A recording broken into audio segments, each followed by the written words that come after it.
setelah baca firman, mereka berdoa lagi kan, saya ikut aja merem, tapi saat itu saya nggak tahu gimana apa yang saya katakan, tapi tiba-tiba saya merasakan dilawat Tuhan saat itu, kayak apa ya, rasanya kayak dipeluk Tuhan gitu. Saya nggak bisa melihat alam roh dan lain-lain, enggak, tapi saya merasakan dalam hati saya Tuhan itu berbicara, akulah Bapamu yang kekal, kasih yang selama ini kamu cari itu ada padaku. Tuhan kayak ngomong sama saya. Halo, perkenalkan, nama saya Sukma, saya dari Solo. Saat ini saya sedang bekerja di Taiwan, di salah satu panti jompo. Di sini saya mau menceritakan setiap kebaikan Tuhan dalam hidup saya. Jadi awalnya saya dulu seorang muslim. Tahun 2013 itu saya mendapatkan mimpi dari Tuhan. Jadi saya bertemu Tuhan Yesus. Waktu itu saya sedang mengalami kehampaan hidup begitu. Jadi saya merasa hidup itu hampa gitu, hambar-hambar aja gitu, nggak ada sesuatu yang baru. Jadi saya mengalami apa ya, nggak ada apa ya, sesuatu yang kurang dalam hidup gini, itu loh ya. Jadi kayak nggak damai sejahtera juga. Jadi saya sekolah saat itu saya masih sekolah, tapi kayak hidup tuh begitu-begitu saja gitu. Saya nggak merasakan Allah yang hidup gitu. Saya juga sholat, saya juga puasa, saya melakukan semua ibadah itu, tapi kayak semuanya itu kayak rutinitas aja, kayak formalitas gitu, kayak nggak ada sesuatu yang benar-benar dari hati, dari hidup di hati saya gitu. Jadi suatu ketika 2013 saya bermimpi, saya ketemu Tuhan Yesus. Di situ posisi saya sedang berada di kayak di padang gurun gitu. Di padang gurun, kosong, nggak ada orang. Saya bermimpi ada sosok di depan saya. Dia sedang duduk, dia sedang melihat saya ke hadapan saya. Dia senyum, itu terlihat seperti bersinar-sinar seperti itu. Saya rasanya ingin mendekati itu, tapi dalam hati saya berpikir itu Tuhannya orang Kristen gitu. Saya udah mengerti itu Tuhannya orang Kristen gitu. Saat itu kan saya masih muslim, jadi saya berpikir, tapi saya di situ saya pengen mendekati sosok itu, nggak peduli itu Kristen atau enggak. Rasanya saya pengen mendekati sosok itu, saya ingin bercerita kalau hidup saya itu hampa gitu. Saya sebelumnya saya itu sholat tahajud, saudara.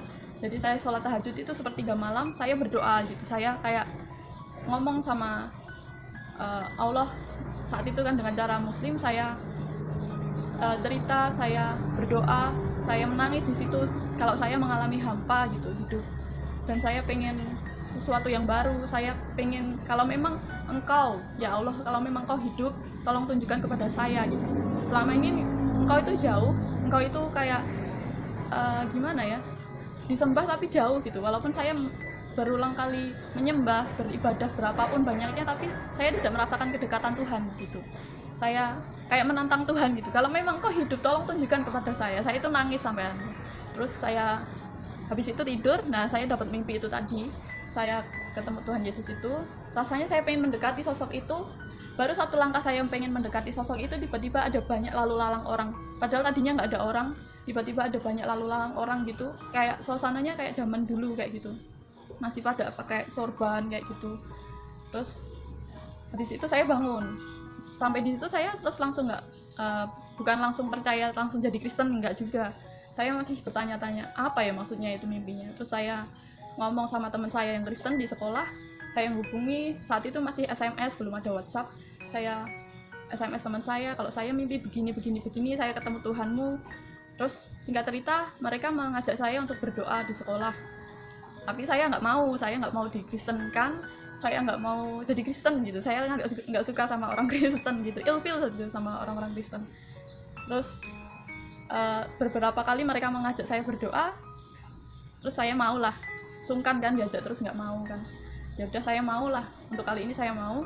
Dan saat ikut berdoa, nggak kebetulan saat itu di Firehouse Manahan yang berkhotbah hidup pas itu adalah Mas Yoyo. Nah, Mas Yoyo itu padahal anak guru saya di SMP. Saat itu kan saya di SMA masih kenaikan kelas 2 itu. Dia khotbah di situ kok kayak pernah kenal gitu. Dan ternyata setelah selesai ibadah memang itu anaknya guru saya gitu. Nah terus waktu itu pas awal-awal ibadah itu juga aku ngelihatnya pada bahasa roh gitu, kayak baca jimat atau apa gitu, mereka tuh kayak ngomong apa gitu, aku cuma ngeliatin aja mereka berdoa, mereka nutup mata, dan terus ada yang baca firman. Setelah baca firman mereka berdoa lagi kan, saya ikut aja merem, saya ikut merem. Tapi saat itu saya nggak tahu gimana apa yang saya katakan, tapi tiba-tiba saya merasakan dilawat Tuhan saat itu, kayak apa ya, rasanya kayak dipeluk Tuhan gitu. Saya nggak bisa melihat alam roh dan lain-lain, enggak, tapi saya merasakan dalam hati saya Tuhan itu berbicara, akulah Bapamu yang kekal, kasih yang selama ini kamu cari itu ada padaku. Tuhan kayak ngomong sama saya gitu. Saya udah gimana ya, yang sebelumnya saya sholat tahajud tadi, saya berdoa pengen ketemu Tuhan, itu rasanya udah kejawab gitu. Tuhan itu memang Allah yang hidup gitu. Di situ saya dilawat Tuhan, saya nggak bisa berhenti menangis. Ternyata memang Tuhan itu hidup, Tuhan itu sayang sama saya, Tuhan itu mengasihi saya gitu. Tuhan itu benar-benar hidup gitu. Terus saya dilawat Tuhan, saya didoakan untuk menerima Tuhan Yesus sebagai Tuhan dan Juru Selamat. Dan mulai saat itu saya mulai menerima Tuhan. Dan setelah itu banyak proses yang saya alami, mulai dari tekanan dari keluarga, mereka kan tidak bisa menerima saya sebagai Kristen, karena dari dulu saya kecil kan Muslim, jadi seakan-akan keluarga tidak bisa mendidik saya gitu. Jadi mereka merasa kecewa. Jadi saya sempat diusir dari rumah itu selama 4 hari. Saya sempat dipukulin juga sama kakak saya karena dikira saya kesurupan kan, kok nekat ke gereja gitu kan. Tapi saya tetap nekat ke gereja karena saya merindukan firman Tuhan, merindukan Tuhan ngomong apa hari ini. Saya selalu merindukan itu, yang saya nantikan di gereja itu bukan euforia dan lain-lain, bukan itu, tapi mereka melihatnya saya kesurupan lah dan lain-lain seperti itu, tidak bisa menerima saya kafir. Tapi setelah 4 hari Tuhan mengubahkan hati mereka dan saya suruh balik ke rumah. Saya balik ke rumah, tapi dengan catatan saya ngomong juga, saya tetap percaya Tuhan Yesus, kalau memang saya harus pulang ke rumah saya gitu. Ya udah, tapi harus diam-diam, jangan ngomong sama yang lain gitu. Soalnya saya tinggalnya di satu gang itu keluarga semua gitu, kayak ada om, tante, semuanya satu gang itu keluarga besar gitu. Nanti kalau ada kabar dikit pun jadi tahu semua gitu. Jadi kamu gak usah ngomong-ngomong. Ya udah, selama hampir sekitar 1 tahun, setiap saya ke gereja itu selalu diem-diem gitu. Kalau ada teman dari gereja jemput itu harus di gang jauh gitu, saya harus jalan dulu.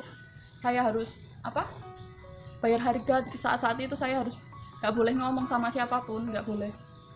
Ya saya nggak ngomong, tapi tetap aja waktunya Tuhan itu selalu tepat gitu. Saat itu saya diem aja, tapi tiba-tiba semuanya dibukakan Tuhan sedikit demi sedikit. Mereka tahu kalau saya itu orang Kristen gitu. Mereka tahu. Tapi ya gimana ya, mungkin kalau secara manusiawi saya pikir nanti mereka marah dan lain-lain, tapi dalam hati tetap sukacita, mau mereka mau menerima atau tidak itu bukan masalah itu juga. Jadi ini tentang keselamatan, jadi ini keputusan saya ya begitu.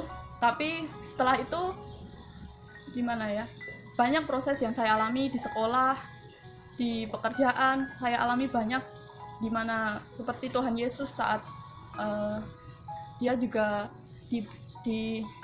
disiksa, diludahi, di apa-apakan sampai dia mati di kayu salib itu kan untuk menebus semua manusia.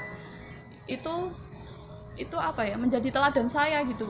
Kalau Tuhan Yesus saja sampai mati, itu yang saya selalu pegang saat awal-awal saya menjadi Kristen itu. Kalau sampai orang lain cuma mengucilkan saya, memukuli dan menyindir dan lain-lain, itu tuh nggak seberapa besar pengorbanan Tuhan buat hidup saya gitu.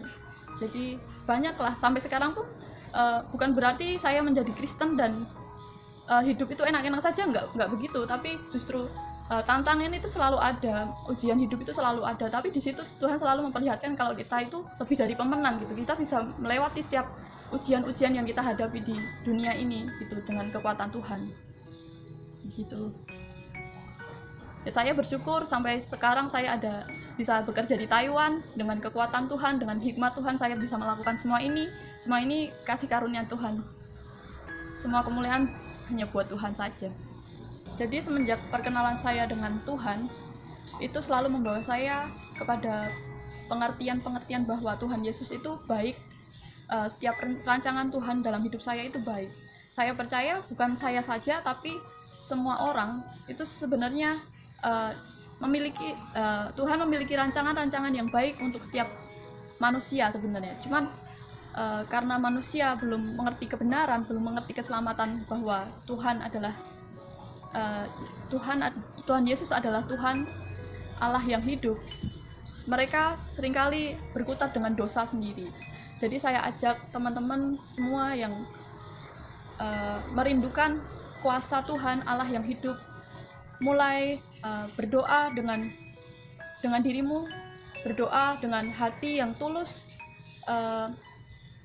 ngomong kepada Allah yang Maha Kuasa bahwa engkau merindukan jamahan Tuhan yang hidup. Engkau merindukan apapun yang kamu katakan itu, Tuhan itu melihat hatimu. Jadi setiap kerinduanmu, setiap apa yang engkau rindukan itu Tuhan melihat hatimu. Jadi katakan saja sama Tuhan apa yang engkau rindukan, apa yang ingin engkau alami dalam hidup ini. Ngomong aja sama Tuhan. Tuhan itu Allah yang hidup, dia tidak Gusti mboten sare ya. Jadi Tuhan itu nggak tidur. Tuhan itu Allah yang hidup, benar-benar mengerti apa yang menjadi kerinduan hatimu. Mulai buka setiap hatimu, ngomong sama Tuhan apa yang kau rindukan, Tuhan akan menjawab itu pada waktunya gitu. Sekian kesaksian dari saya. Kiranya setiap apa yang saya katakan ini boleh memberkati setiap saudara yang mendengar. Kalau mau tanya-tanya lebih lagi boleh menghubungi saya. Tuhan Yesus itu sungguh baik dan teramat baik buat setiap hidup kita. Tuhan Yesus memberkati.